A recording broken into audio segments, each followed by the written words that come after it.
আসসালামু আলাইকুম। দনিয়া বিশ্ববিদ্যালয় কলেজ কর্তৃক আয়োজিত অনলাইন ক্লাসে স্বাগতম জানাচ্ছি। আমি শারমিন সুলতানা, আইসিটি শিক্ষক, দনিয়া বিশ্ববিদ্যালয় কলেজ। প্রিয় শিক্ষার্থীরা, তোমরা সবাই কেমন আছো?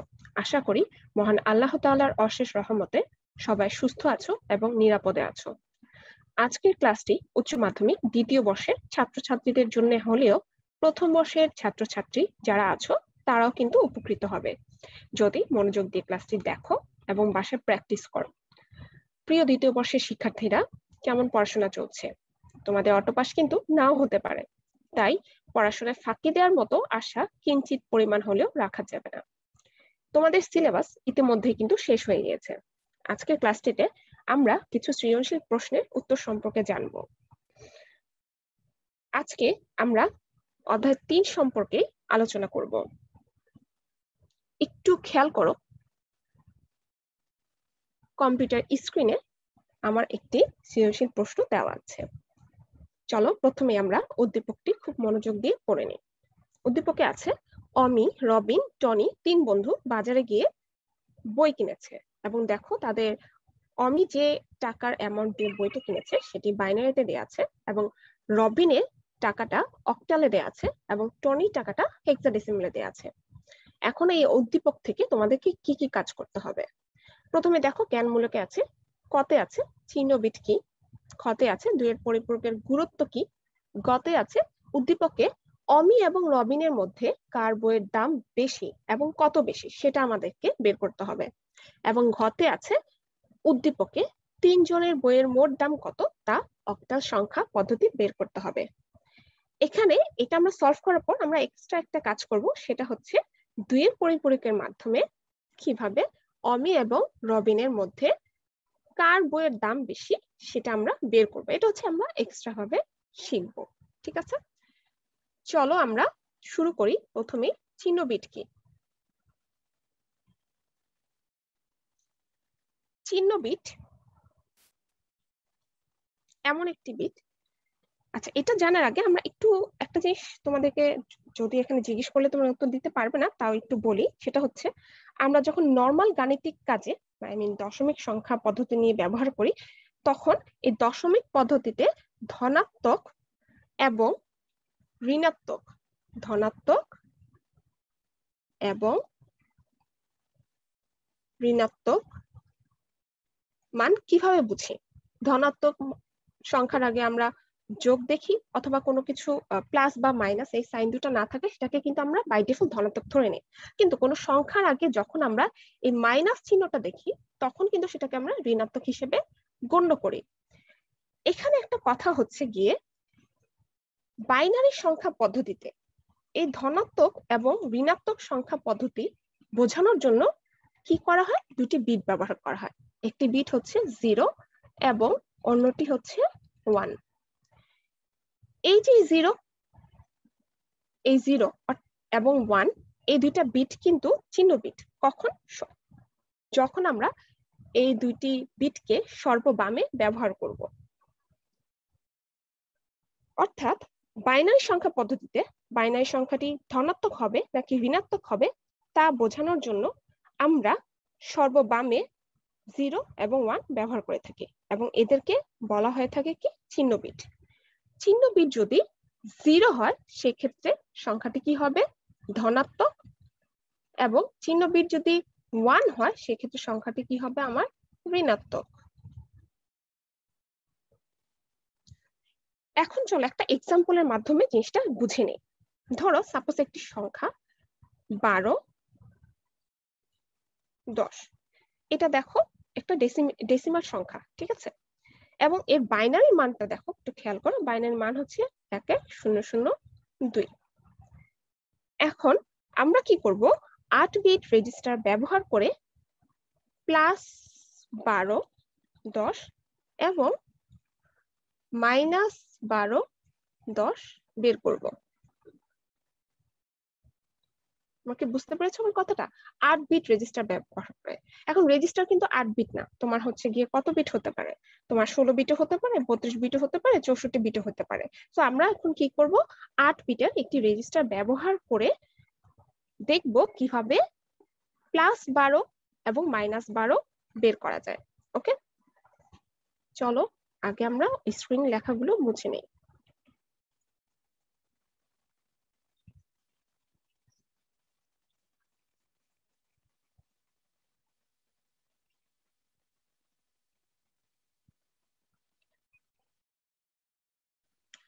দেখো 8 বিট রেজিস্টার আমরা যদি আঁকি,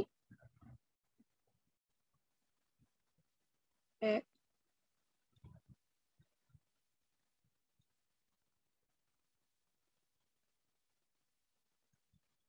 ঠিক আছে। এখন এই যে সর্ববামের যে ঘরটি, এখানে যে বিট থাকবে সেটাকে বলবো আমরা সাইন বিট বা চিহ্ন বিট, এবং এরপর থেকে লাস্ট পর্যন্ত বিটগুলোকে বলবো আমরা ডেটা বিট। ঠিক আছে, এখন দেখো 12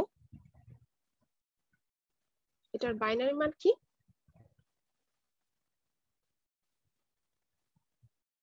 ঠিক আছে, এটা কিন্তু কিভাবে বের করলাম এটা কি তোমরা জানো? আমার মনে হয় তোমরা সবাই জানো। যদি না জানো আমরা কিন্তু পরবর্তীতে যখন গ এবং ঘ করব তখন এটা দেখিয়ে দিব যে কিভাবে ডেসিমাল থেকে বাইনারিতে কনভার্ট করতে হয়, কিভাবে ডেসিমাল থেকে অক্টালে কনভার্ট করতে হয়, কিভাবে ডেসিমাল থেকে হেক্সাডেসিমালে কনভার্ট করতে হয়। চলো আমরা একটু দেখে নেই যে কিভাবে চিহ্নবিদটা বোঝা যায়। এখন আমরা কিন্তু সবাই যেহেতু আমরা সেকেন্ড ইয়ার স্টুডেন্ট, আমরা কিন্তু জানি যে 4 বিটের কোনো বাইনারি মানকে যখন আমরা 8 বিটে কনভার্ট করব তখন কি করব, জাস্ট তার প্রথমেই 4টা 0 অ্যাড করে দেব।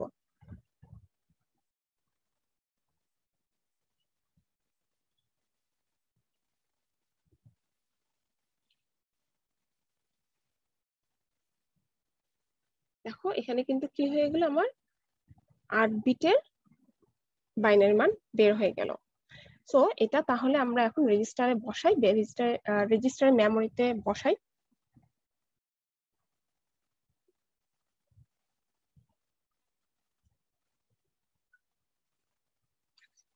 এখানে দেখো সাইন বিট 0 আছে, দ্যাট মিনস এই মানটা কি ধনাত্মক, এই ফুল মানটা কি আমার ধনাত্মক। এখন যখন আমরা এই সর্ববামের বিটটি 0 না লিখে 1 লিখবো, অর্থাৎ 1 লিখবো, তখন দেখো কি দাঁড়ায়। ঠিক আছে, তো এটাকে যখন আমরা রেজিস্টারে বসাবো তখন জিনিসটা এরকম হবে দেখতে।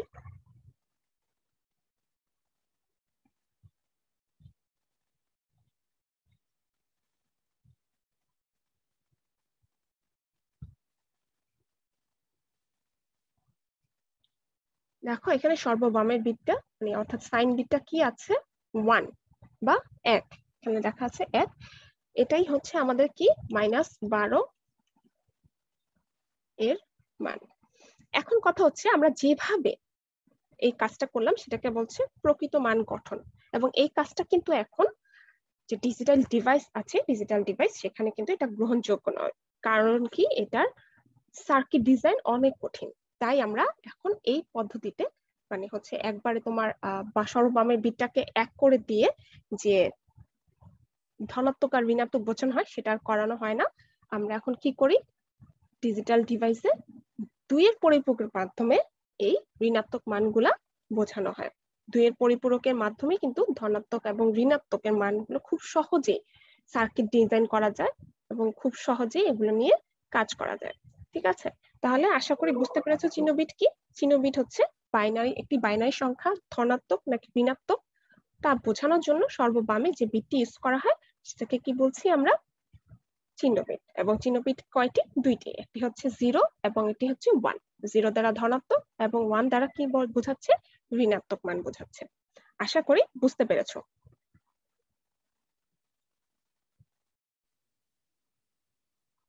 এখন আসো আমরা 2 এর পরিপূরকের গুরুত্ব সম্পর্কে জানি।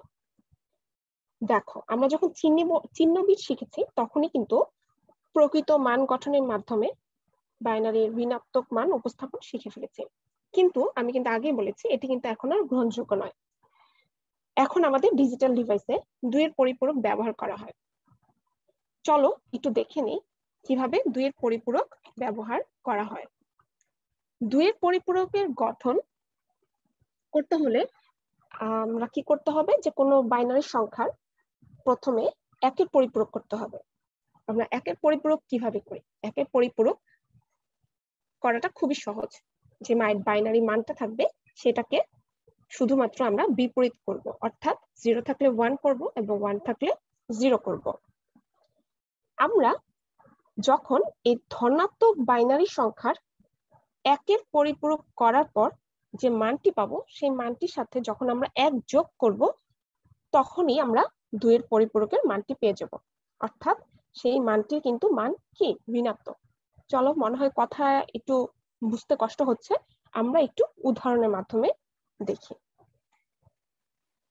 সাপোজ 25, 10 এটা একটি কি ডেসিমাল সংখ্যা, এবং এই ডেসিমাল সংখ্যার 8 বিট রেজিস্টারের মান হলো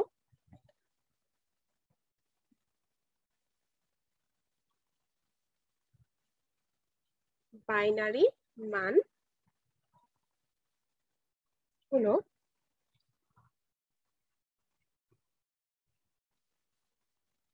2। এখন আমাদের কি করতে হবে, 8 বিট রেজিস্টার ব্যবহার করে 25-এর 2 এর পরিপূরক বের করতে হবে। চলো আমরা বের করি। আমরা কি করব, 8 বিট রেজিস্টার ব্যবহার করে 25-এর যে বাইনারি মানটা আছে তার 2 এর পরিপূরক বের করব। সো দেখো, প্লাস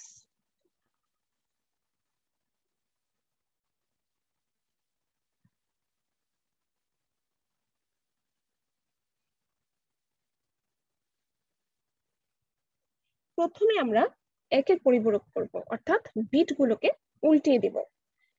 1 থাকলে কি হবে 0, এবং 0 থাকলে 1।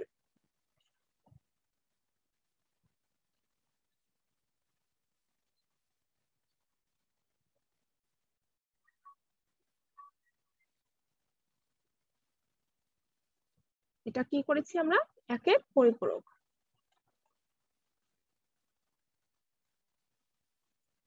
এখন একের পরিপূরক করার পর যে মানটি পেয়েছি,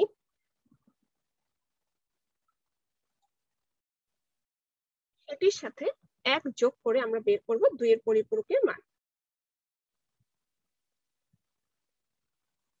আমরা বাইনারি যোগ সবাই জানি, এখানে যে যোগটি সেটা কিন্তু খুবই সহজ। দেখো, 0-র সাথে 1 যোগ করলে বাইনারিতে কি পাওয়া যাচ্ছে, 1ই পাওয়া যাচ্ছে। যেহেতু এখানে আর নিচে আর কোনো ডিজিট নাই, সো উপরে যে ডিজিটটা আছে সেগুলি বসে যাবে।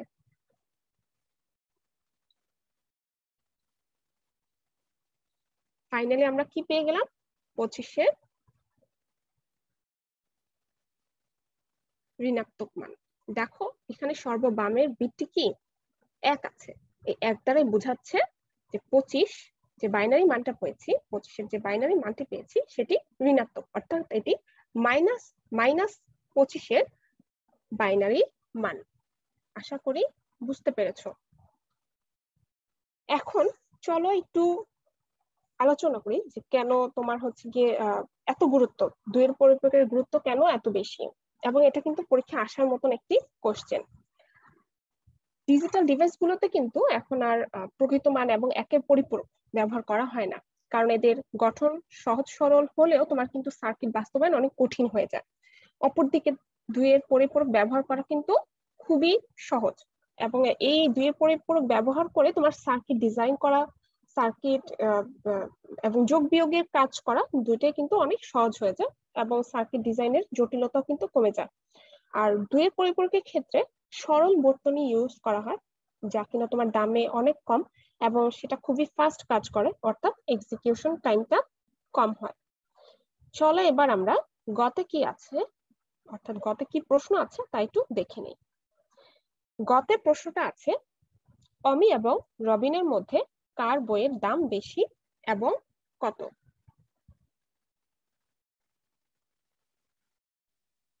দেখো, তোমাদের সামনে প্রশ্নটি আবার এনেছি আমি। উদ্দীপকে অমি এবং রবিনের মধ্যে কার বইয়ের দাম বেশি এবং কত বেশি। একটু খেয়াল করো, অমির বইয়ের দামটি কোন সংখ্যা পদ্ধতিতে দেওয়া ছিল, সেটা হচ্ছে বাইনারি সংখ্যা পদ্ধতিতে দেওয়া ছিল, এবং রবিনের বইয়ের দামটি কোন সংখ্যা পদ্ধতিতে দেওয়া ছিল, সেটা হচ্ছে তোমার অক্টালে। এখন আমরা যখন কোনো কিছু পার্থক্য নির্ণয় করব, সেক্ষেত্রে আমাদের পার্থক্য নির্ণয়ের ক্ষেত্রে দুটি যে সংখ্যা থাকবে, সেই সংখ্যা দুটি যদি ডেসিমালে হয়, সেক্ষেত্রে আমাদের পার্থক্য নির্ণয় করাটা অনেক সহজ হয়। তাই আমাদের এখন কাজ হবে এই অমি এবং রবিনের টাকার পরিমাণটাকে ডেসিমাল সংখ্যা পদ্ধতিতে রূপান্তরিত করা। এখন একটা জিনিস খেয়াল করো, অমির যে টাকার পরিমাণ সেটা আছে বাইনারিতে এবং রবিনেরটা octal. So binary to decimal এবং অক্টাল টু ডেসিমাল তোমাদের কি মনে আছে? সব আশা করি মনে আছে, আর যদি নাও থাকে এখন আমরা সেটা শিখে নিব। চলো একটু শিখে নেওয়া যাক। প্রথমে আমরা অমির বইয়ের দামটিকে ডেসিমালে কনভার্ট করব। এক্ষেত্রে দেখো, বাইনারি অমির বইয়ের দাম কিসে ছিল? বাইনারিতে, এবং বাইনারি বেস এখানে কত দেওয়া আছে? 2। তো আমাদের যেটা করতে হবে, এই বাইনারি বেস যে 2 আছে, 2 এর পাওয়ার দিয়ে এই বিট গুলোকে গুণ করে যোগ করতে হবে। তোমাদের কি মনে আছে? আবার বলছি, আমরা binary to decimal, octal to decimal, hexadecimal two decimal, এই তিনটা কনভার্সন যখন করব, তখন অবশ্যই আমাদের যে বেস গুলো আছে সেই বেসের পাওয়ার দিয়ে বিট গুলোকে গুণ করব এবং যোগ করব। চলো দেখে নিই। এখানে আমি তোমাদের সুবিধার জন্য অঙ্কটা আবার তুলছি। প্রথমে কি করব, পাওয়ার শুরু হবে 0 থেকে, আমি 2 টু দি পাওয়ার 0 থেকে, এবার তোমার যতগুলো বিট আছে সেই অনুযায়ী যাবে। তো 0 ইন্টু 2 টু দি পাওয়ার 0 যোগ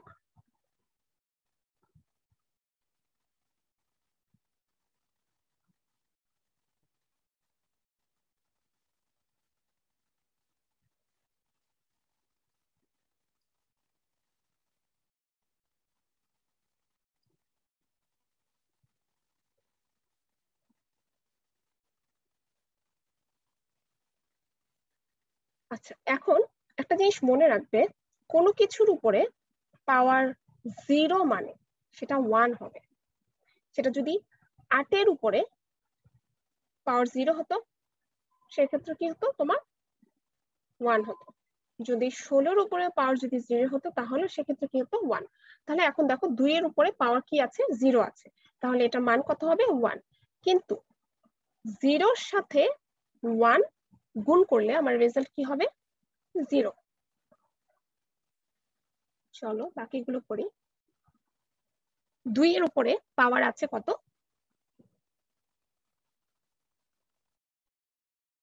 1। 2 এর উপরে পাওয়ার আছে 1, তার মানে এর মান কত? 2 ইন্টু 2 এর উপরে পাওয়ার আছে 2, তার মানে এর মান কত হবে? 2 এর উপরে পাওয়ার আছে 3, তার মানে এর মান কত হবে? পাওয়ার আছে কত এখানে? 2 এর উপরে 4, তার মানে 16। তোমরা কি বুঝতে পারছো কিভাবে পাওয়ার গুলো কাউন্ট হয়েছে? আচ্ছা, তোমাদেরকে একটু দেখাই। 2 টু দি পাওয়ার 4 এটা কিভাবে 16 হলো একটু দেখাই দিই। 2 ইন্টু 2 ইন্টু 2 ইকুয়াল। আশা করি বুঝতে পেরেছো। এখন দেখো 2 টু দি পাওয়ার 5 এটা কিভাবে হিসাব করব? 2 ইন্টু 2 ইন্টু,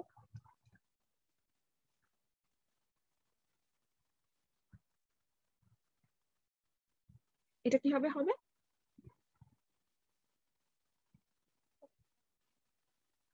ওকে, ঠিক আছে, এটা হচ্ছে 32।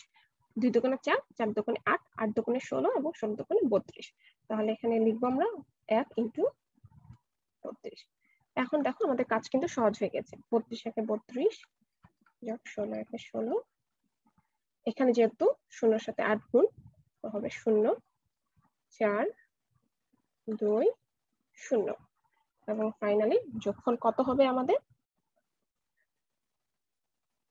2 আর 4 কত? 6, 6 6 12 13 14, 4 1 2 কত? দেখো আমরা কিন্তু রেজাল্ট পেয়ে গেলাম। আমরা অমির বইয়ের ডেসিমালের দামটি পেয়ে গেলাম। ঠিক আছে, অমির বইয়ের যে দামটি আগে কোথায় কিসে ছিল, আমার বাইনারিতে ছিল। এখন এই বাইনারি মানের ডেসিমাল মানটা আমরা কিন্তু দেখো এখানে পেয়ে গিয়েছি। ওকে, চলো এখন আমরা কি করি, রবিনের বইয়ের ডেসিমাল মানটা বের করি। এখন আসো স্ক্রিনে দেখো আমরা যেটা পেয়েছিলাম অমির বইয়ের দাম, দেখো এখানে ডেসিমাল সেটা বসে দিয়েছি যাতে আমরা না ভুলে যাই। রবিনের বইয়ের দামটা অক্টালে দেওয়া আছে, এখন এটাকে আমরা ডেসিমালে কনভার্ট করব। তো চলো আগের মতোই নিয়ম, এখানে যেহেতু বেস 2 ছিল এবং অমির বইয়ের ক্ষেত্রে বেস কত ছিল 2, এবং 2 এর পাওয়ার দিয়ে আমরা এগুলোকে বিটগুলোকে গুণ করে যোগ করেছি। এখন এক্ষেত্রে রবিনের বইয়ের ক্ষেত্রে আমরা দেখতে পাচ্ছি বেস হচ্ছে 8, তো এই 8 দিয়ে আমরা কি করব, 3 এবং 6 কে 8 এর পাওয়ার দিয়ে গুণ করে যোগ করব। তাহলে 3 6, এখানে পাওয়ার অবশ্যই কি দিয়ে শুরু হবে, 0 দিয়ে।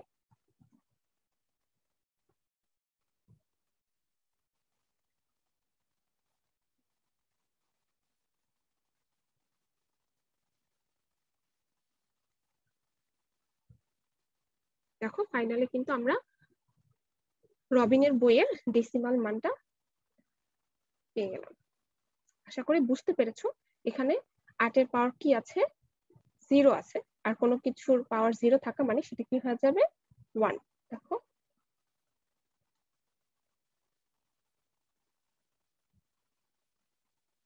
ঠিক আছে, চলো আবার আমরা এটার কার বইয়ের দামটা বেশি হয়েছে সেটা একটু দেখে নিই।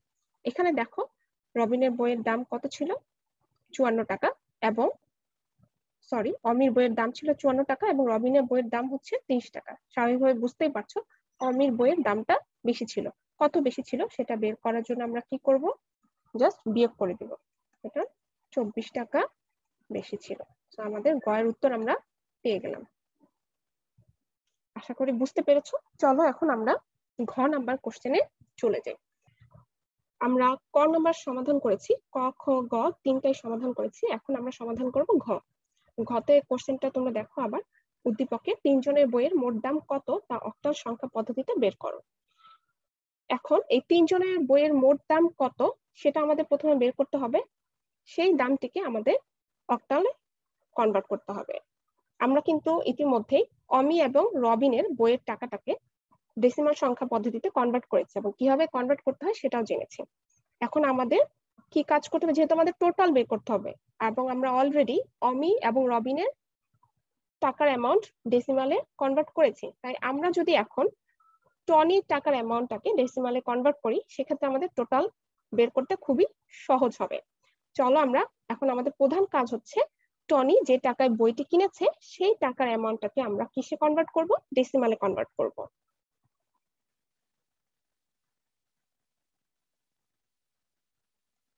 দেখো স্ক্রিনে তোমাদের সুবিধার জন্যই আমি পূর্বে পাওয়াকৃত অমির বইয়ের দাম বাইনারিতে কত ছিল এবং ডেসিমালে আমরা কত পেয়েছি সেটা লিখে দিয়েছি, রবিনের বইয়ের দামটা সেম ভাবে লিখে দিয়েছি।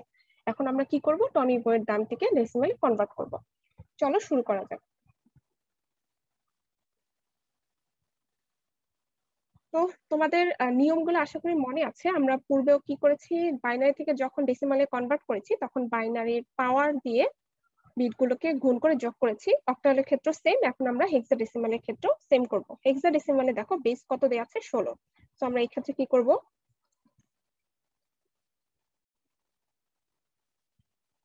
আর এ মানে হচ্ছে, যেহেতু আমরা এটা এটা কোন সংখ্যা পদ্ধতিতে আছে বুঝতেই পারছো, হেক্সাডেসিমাল মানে হচ্ছে এখানে কত 10, এটা আমরা মনে হয় সবাই জানি যেহেতু আমরা সেকেন্ড ইয়ারে পড়ি, এত কিছু পড়ে এসেছি।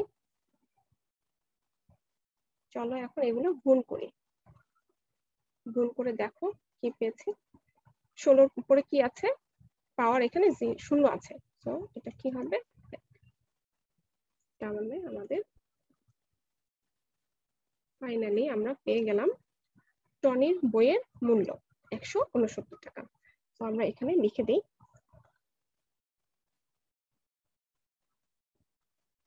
169। এখন দেখো আমাদের 3 জনের বইয়ের দামই কিন্তু কিসে আছে, ডেসিমালে আছে। তো এটা কিন্তু আমাদের এখন টোটাল করতে খুবই সহজ হবে। চলো এবার পরের পেজে আমরা এটা টোটালটা করে নিই। এখন দেখো তিনজনের বইয়ের দাম বের করা আমাদের জন্য কতটা সহজ হয়ে গেছে। তিনজনের বইয়ের মোট দাম এসেছে কত? 253 টাকা, এবং সেটা কোন সংখ্যা পদ্ধতিতে এসেছে? দশমিক সংখ্যা পদ্ধতিতে। এখন আমাদের কি করতে হবে? এই মোট দামটাকে অক্টালে কনভার্ট করতে হবে। ঠিক আছে, অক্টালে কনভার্ট করার সময় আমাদেরকে যেটা খেয়াল রাখতে হবে,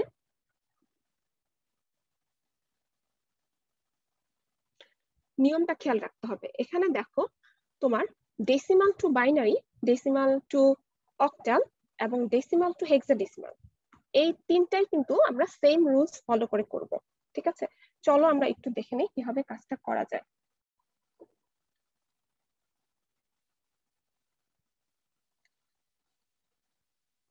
দেখো এখানে অক্টালের বেস কত? 8। আমাদের কাজ হবে এই 8 দিয়ে 253 কে ভাগ দেয়া। এখানে যদি বেস 2 থাকতো সেক্ষেত্রে আমরা কি করতাম? 2 দিয়ে 253কে ভাগ দিতাম। এখানে যদি বেস 16 থাকতো সেক্ষেত্রে আমরা 16 দিয়ে 253কে ভাগ করতাম। অর্থাৎ ডেসিমাল থেকে তুমি যে কোনো সংখ্যা পদ্ধতিতে রূপান্তর করো না কেন, সব ক্ষেত্রেই তোমাকে সেই সংখ্যা পদ্ধতি বেস দিয়ে ডেসিমাল সংখ্যাটাকে ভাগ করতে হবে। চলো দেখে নিই ভাগটা।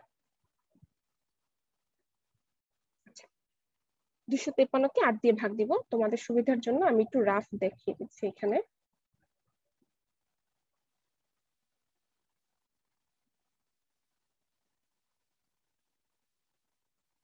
দেখো এখানে আমরা ভাগশেষ পেলাম কত?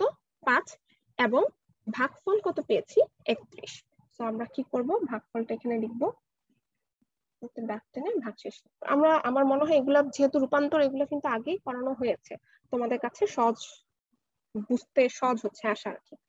তারপর দেখো আবার 8 দিয়ে ভাগ করব। এটাকে কিভাবে ভাগ দেওয়া যায়? 3 8 24, 4 32, তো আমাকে 3 8 24 দিয়ে করতে হবে। এখন কত থাকছে তোমার? 7, 8। এখন দেখো 8 কিন্তু বড়, 3 কিন্তু ছোট। এক্ষেত্রে কি করতে হবে? আমার এখানে 0 দিয়ে 3টাকে এখানে নিয়ে আসতে হবে। আশা করি তোমরা এটা সব নিয়মটা জানো। তো আমাদের ফাইনাল মান কত চলে আসলো? তার মানে আমাদের অমি, রবিন এবং টনির বইয়ের মোট যে দামটা আমরা বের করেছিলাম ডেসিমালে, সেটা অক্টালে দামটা বের করে ফেললাম। এর মাধ্যমে কিন্তু আমাদের ঘয়ের কোশ্চেনের অ্যান্সার পেয়ে গেলাম আমরা। এখন আমরা যে অতিরিক্ত কাজটা করব, যেটা আমি তোমাদেরকে শুরুতেই বলেছি, আমরা যে অমি এবং রবিনের বইয়ের দামের পার্থক্যটা বের করেছি, সেটা খুবই নর্মাল ওয়েতে করেছি, তাই তো? আমরা কি করেছি? অমির বইয়ের দাম থেকে তোমার হচ্ছে রবিনের বইয়ের দামটা বিয়োগ করে জাস্ট দেখিয়ে দিয়েছি যে অমির বইয়ের দামটা এত টাকা বেশি। কত টাকা বেশি ছিল? 24 টাকা বেশি ছিল। আচ্ছা, এখন আমরা কি করব? এই কাজটাকে একটু 2 এর পরিপূরকের মাধ্যমে করব। ঠিক আছে, এই কাজটা আমরা 2 এর পরিপূরকের মাধ্যমে করব। দ্যাট মিন্স অমির এবং রবিনের বইয়ের দামের পার্থক্যটা আমরা কিসের মাধ্যমে বের করব? 2 এর পরিপূরকের মাধ্যমে বের করব। চলো দেখে নেওয়া যাক। দেখো অমির বইয়ের দাম আমাদের এখানে দেয়া আছে 54, এবং রবিনের বইয়ের দাম আছে 30।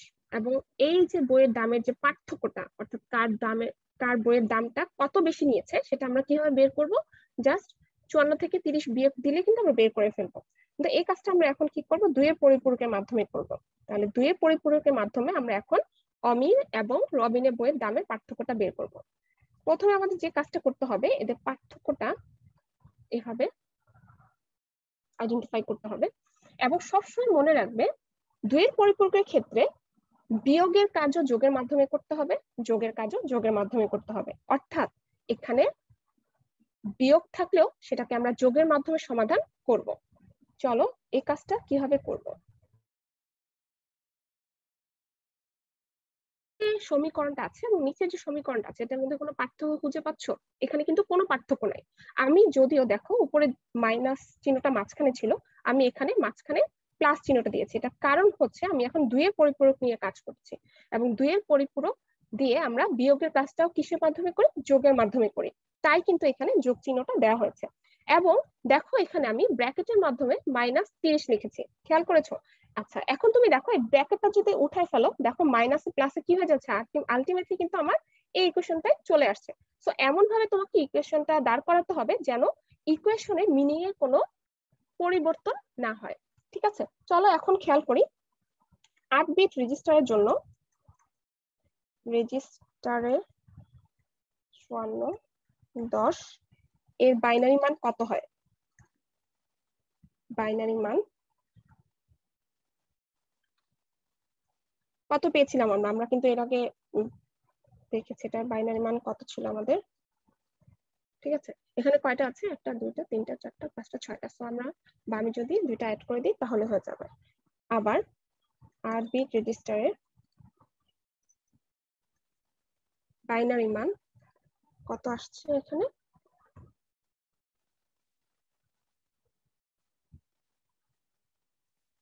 আমরা কি করব, সামনে 1 2 3 4 5 6 7 8। আচ্ছা, এখন একটু খেয়াল করো, আমরা কিন্তু এখানে 54 এবং 30 দুইটাকে 2 এর পরিপূরক করব না, আমরা কাকে 2 এর পরিপূরক করব, আমরা 2 এর পরিপূরকের মাধ্যমে আসলে কি করি, ঋণাত্মক মানটাই তো বের করে আনতে চাচ্ছি, তাই তো। এখন 30 এর আগে দেখো ঋণাত্মক চিহ্ন আছে, আই মিন মাইনাস সাইনটা রয়েছে, সো আমরা শুধুমাত্র এখানে 30 কেই 2 এর পরিপূরক করব। সো এখানে যে 54 যে 8 বিট বাইনারি রেজিস্টারের মানটা আছে সেটা অক্ষত অবস্থায় থাকবে, মানে এটা নিয়ে আমরা কোনো ধরনের কাজ করব না, আমরা মূলত কাজ করব 30 এর 8 বিট বাইনারি মান নিয়ে। সো চলো এখন প্রথমে আমাদের যে কাজটা করতে হবে সেটা হচ্ছে এই 8 বিট বাইনারি মানটাকে একের পরিপূরকের মাধ্যমে চেঞ্জ করতে হবে। একের পরিপূরক কিভাবে করে, জাস্ট উল্টে দেওয়া, আই মিন 0 থাকলে 1 এবং 1 থাকলে 0। তো 0 থাকলে আমরা কি করছি এখানে 1, 1 থাকলে 0। ঠিক আছে, এটা কি করলাম আমরা একের পরিপূরক। এখন আমরা কি করব, এটার সাথে 1 যোগ করে 2 এর পরিপূরকের কাজটি করব। এখন আমরা বাইনারি যোগ আমরা সবাই মোটামুটি জানি, তাও এত বেশি কঠিন না, খুবই সহজ, এবং এখানে তো সবচেয়ে সহজ যোগটাই দেওয়া আছে। একের সাথে 1 যোগ করলে কত আমাদের আসে 10, হাতে কত থাকছে 1, একের সাথে 0 যোগ করতে আমরা পাচ্ছি 1। তো এখানে যেহেতু আর কোনো বিট নাই তাই আমরা পুরোটাই বসিয়ে দিব। ঠিক আছে, খেয়াল করেছো এই যে আমরা মানটা পেয়েছি, এই মানটাই হচ্ছে -30 এর মান। ওকে,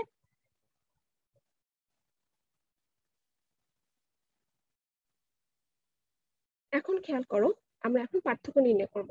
54 8 বিট বাইনারি মান দেওয়া আছে এবং -30 এর 8 বিট বাইনারি মান দেওয়া আছে, এটাকে আমরা কি করব, যোগ করব। কারণ কি, আমরা আগেই বলেছি যে বিয়োগের কাজও আমরা কিসে 2 এর পরিপূরকের মাধ্যমে যখন করব তখন এটাকে অবশ্যই যোগের মাধ্যমে করতে হবে। অর্থাৎ আমাদের ইকুয়েশনটা আমার মনে হয় তোমাদের মনে আছে, আমাদের এরকম একটা ইকুয়েশন ছিল।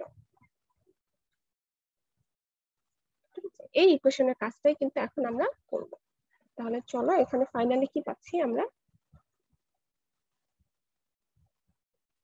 ঠিক আছে 0 0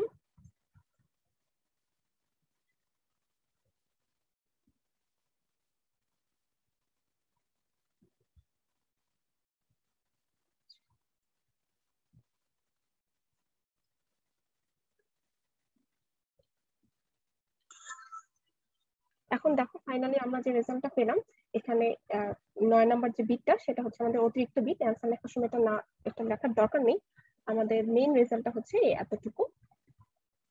ঠিক আছে, আশা করি বুঝতে পেরেছো। আর বাসায় যদি একটু প্র্যাকটিস করো, বইতে অনেক এক্সাম্পল দেওয়া আছে, 2 এর পরিপূরক কিন্তু খুবই ইম্পর্টেন্ট, এটা অবশ্যই আসবে পরীক্ষা আসার মতো। ঠিক আছে, সবাই সুস্থ থেকো, ভালো থেকো। আজকের মতো এই পর্যন্তই, আল্লাহ হাফেজ।